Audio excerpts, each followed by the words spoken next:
Yontif, we focus or we emphasize and mention quite often, Ata b'chartanu mikol ha'amim, that we are chosen through bechira. There's a choice. So we need to understand a little bit what that means. First of all, the greatness of it. We say Avinu Malkeinu, He's our King, He's our Father. And then we say Ata b'chartanu. Actually, being chosen is a deeper and greater connection and bond even than a king and a father, even a father. Because a father's relationship with his child is not completely free, out of free choice. Because there are choices and there are choices. You can have a choice based completely on seichel. You studied something, you found out it's good, so you choose it. That's certainly not bechira chavshis. You're choosing it because of the advantages and the virtues that it has. So almost you can say it chooses you. It convinced you with its goodness and with its virtues and with its advantages. It convinced you to choose it. How could you not? So that's certainly not a free choice. It may not even be a choice at all. You have no choice. Then there's a choice that is free. It's not the object or the person that you're choosing that makes you choose him. It's just a natural, like a father with a son. But even a father with a son, where the son's virtues, talents, good looks don't determine the relationship.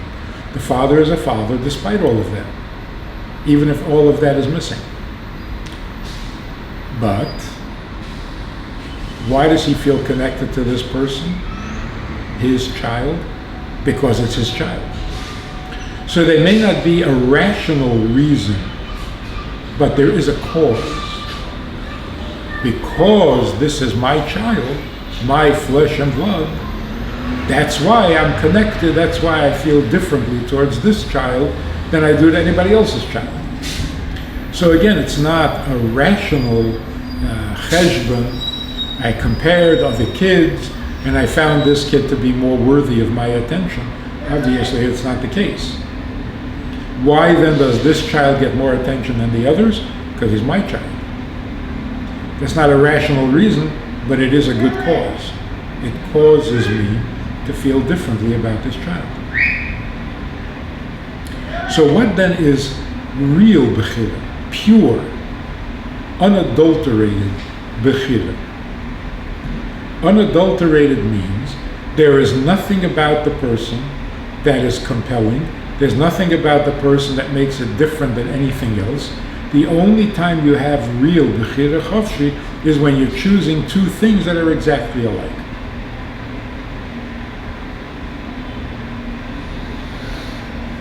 So if they're exactly alike,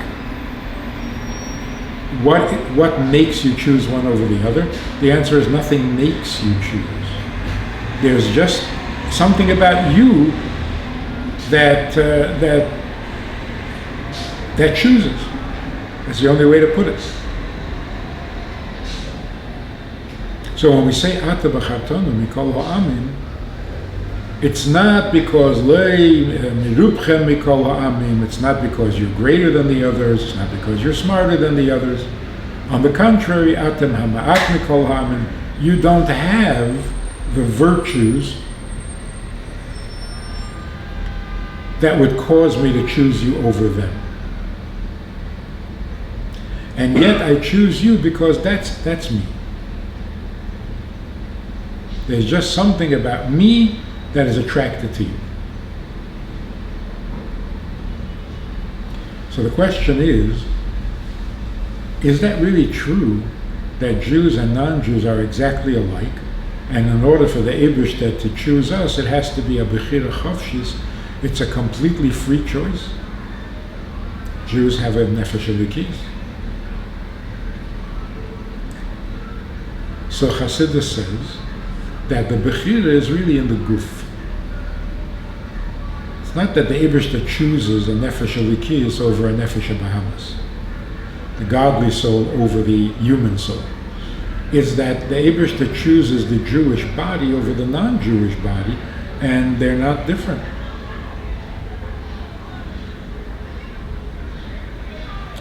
Although there is a difference, because when it says Atem Hama'at Mikol Ha'amim, it means you are the humblest. Ma'at meaning you consider yourself insignificant. So you are the most humble. But that ma'at is in comparison with other nations. So it must be applying or referring to the body. That the Jewish body has more bittul, more humility than a non-Jewish body, which makes sense, because if it's going to house a godly soul, it has to have a little more bittul, a little more self-effacement, or lack of self to begin with. But that's a very subtle difference. Generally speaking, the body of a Jew is the same as the body of a non-Jew, in that it is finite and it's mortal and it needs to eat, etc., etc. So there you have real Bechira.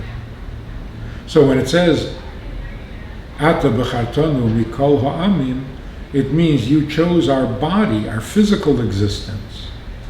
And that's a free choice, because physically our existence is the same as the non-Jews. And that's why the verse says, Ata b'chartanu mikol ha'amim. Because in some way we are like all the other nations, and yet, for no reason at all, God is attracted to the Jewish body. To understand this a little deeper, we know that creation comes in two forms. God created the world out of nothing. Yesh ma'ayin, something out of nothing. But then we also know that God created the world with 10 attributes, starting from Chokhmah, going all the way down to Malchus. There are attributes, there are levels, one level leads to another. So there's cause and effect. That's called Seder Hishtalshelus, that's the chain of creation. So you can follow, you can trace the steps back, because they were created in gradual descending level. One thing led to another, one thing brought the other, or was revealed in the other. So it's not something from nothing, it's something from something. From the intelligence comes the emotions, from the emotions comes the speech, and so on. So what exactly was created out of nothing, and what is created ilo va'olo in that chain of creation? So we've spoken many times, I think, the difference between existence and living. God created things, let there be. He didn't say what it should do. First it has to be. So he created things, means he caused them to exist. And then he gave each existing thing its nature, its properties, its effect. So its existence is simply the fact that it is. Its life is more of a spiritual component. What it does, how it functions, and so on. So for example, there's let there be grass. And there was grass. But then some of the grasses, some of the plants or vegetation thrive and grow from the sun, a lot of sun. Some grow from minimum sun. Some need a lot of water, some need little water. So they each have a different life form that distinguishes them, but they all exist the same way they are. So that explains how creation happened. The existence of a physical object is something out of nothing. It wasn't, and then suddenly it is. Hasidus says that only God himself, in other words, the essence of God, can produce something out of nothing.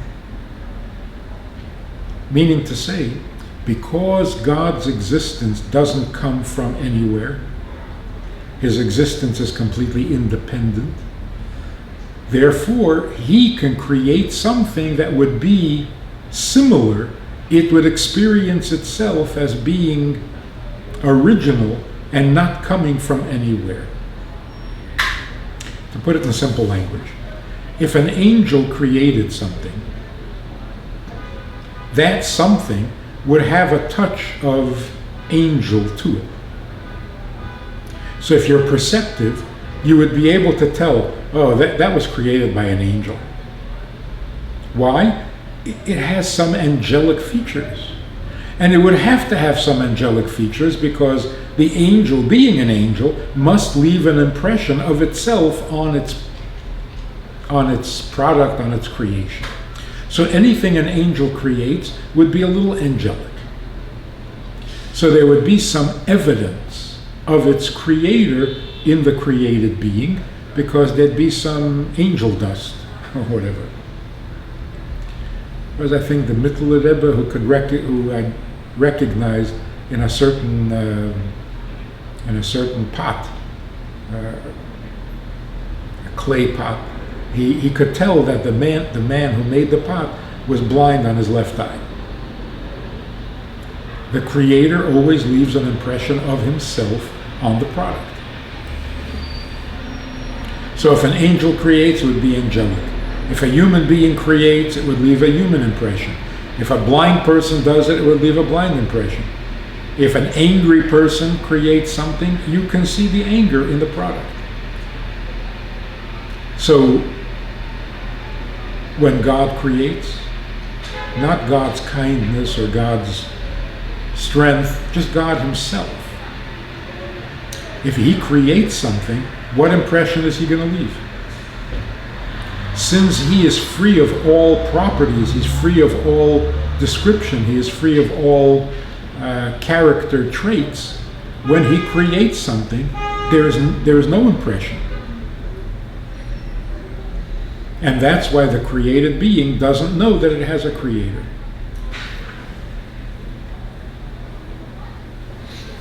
Actually, the essence of God does leave an impression, in a sense. It leaves the impression that you have no creator. In other words, that's the one thing we know about the essence of God, is that he was not created. He does not have a creator. He does not feel indebted to a source, to a creator. So what he creates also feels no obligation, no debt to a creator. But that describes the existence of the object, not its life. When it comes to the life of the object, everything recognizes its creator. So, for example, an emotion created out of intelligence will show signs of intelligence. You can see the difference between a human being who's just recklessly, mindlessly emotional versus somebody whose emotions were cultivated by intelligence. It's a different emotion. So the emotion reveals its creator, meaning it knows its creator. It is shaped by its creator. It shares characteristics with its creator. The existence of a thing shares something with its creator, but what it shares is the absence of a creator. Just like God has no feelings of a creator that created him, in the same way, the existence of physical objects shows no signs of recognition or identifying with a creator. So the physical object shares with the essence of God the lack of characteristics, the lack of traits, the lack of personality, which means absolute existence. I just am. And that's the difference between the part of the body that God chooses for no reason, meaning the existence of the body, versus the function of the body, the life of the body, where a Jewish body's life is different from a non-Jewish body's life. One is home to a godly soul, one is home to a human soul. So in terms of their functions, they are different. But in terms of their existence, they're the same. So the existence of the body, which comes directly from the essence of God, that's the part that God chooses without any reason and any cause at all. So when we say Ata B'chartanu, we're talking about the very existence of the Jewish body. So what that means is, in practical terms, what does it mean, an absolute choice? Pure, free choice.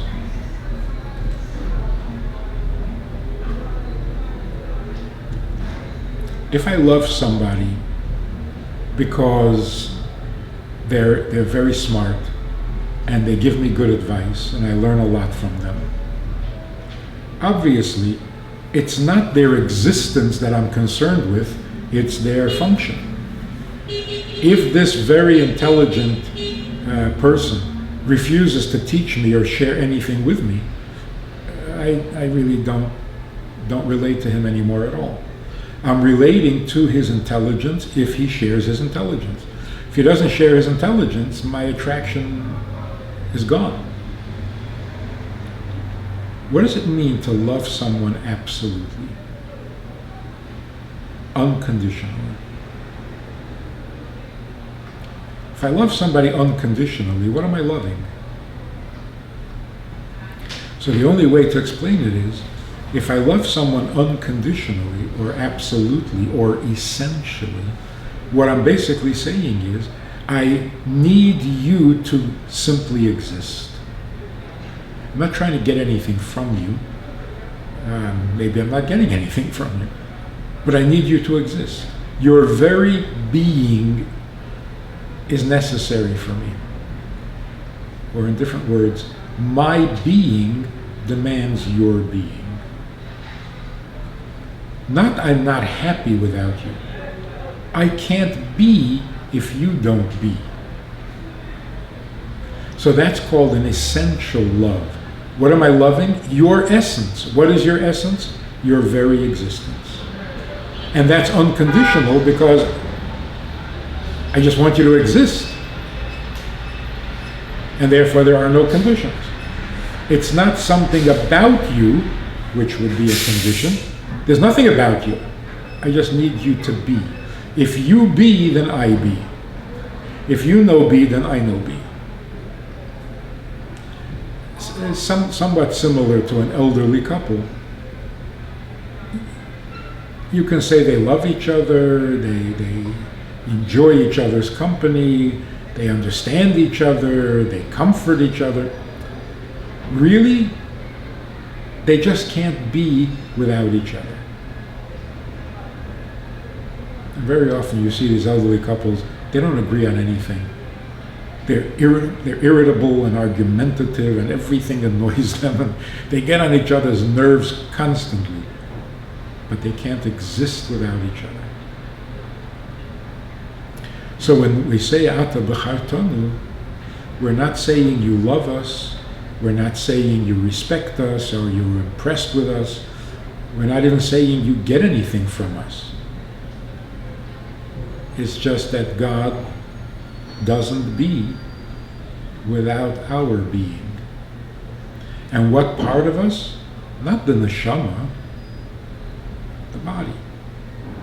Meaning the physical Jew, not the spiritual Jew. So where does the spiritual Jew come in? That's the life that God gives us. But the existence that he gives us is completely unconditional.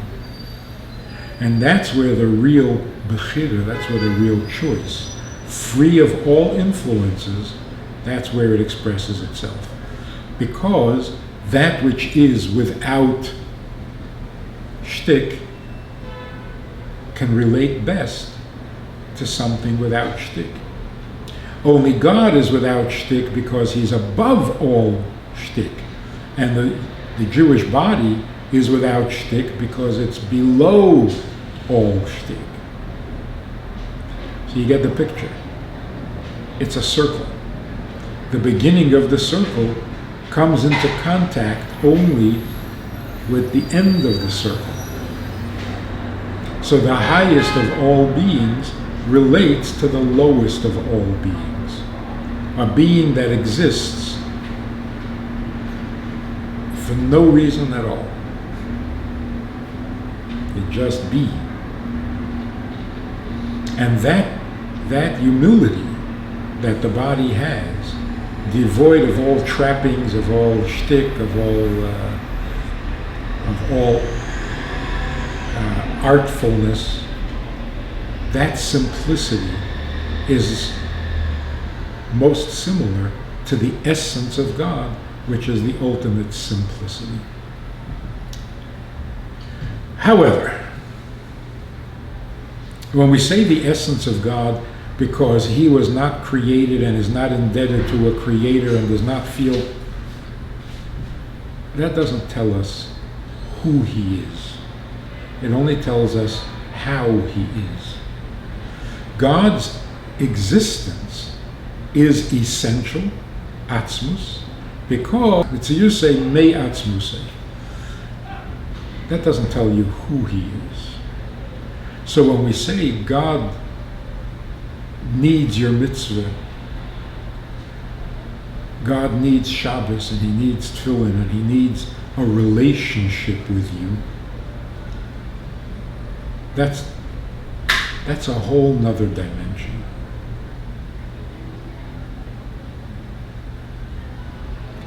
Now you're getting into the internal workings of God, not the condition of his existence.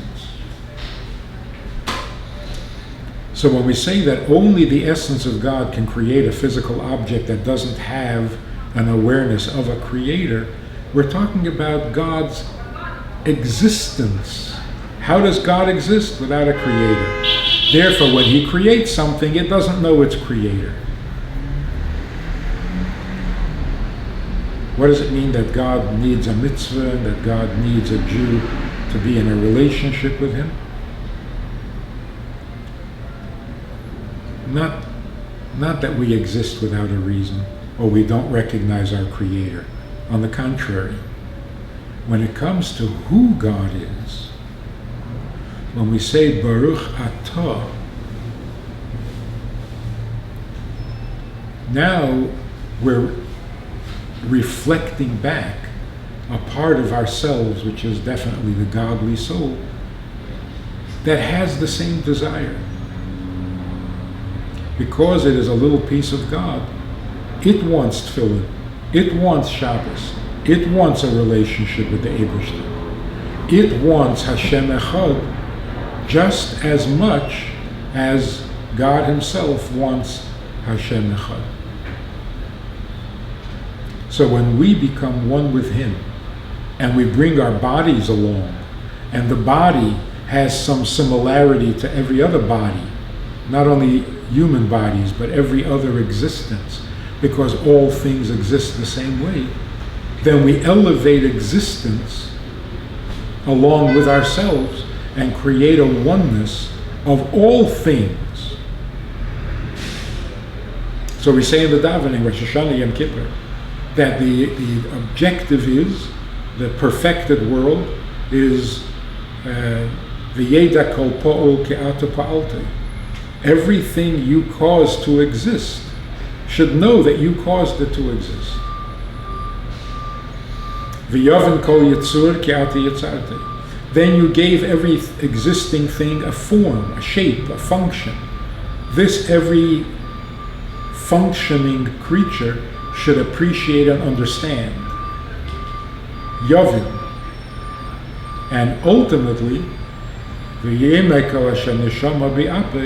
and every living being should recognize that Hashem Elikei Yisrael Melech, that it's the God of the Jews, meaning everything relates to God through the Jewish people. When Jews are one with God, the whole world is one with God. When Jews are in Golus, the whole world is in Golus. When Jews are confused, the whole world is confused. When Jews can't see their way clearly, the whole world is verblundet.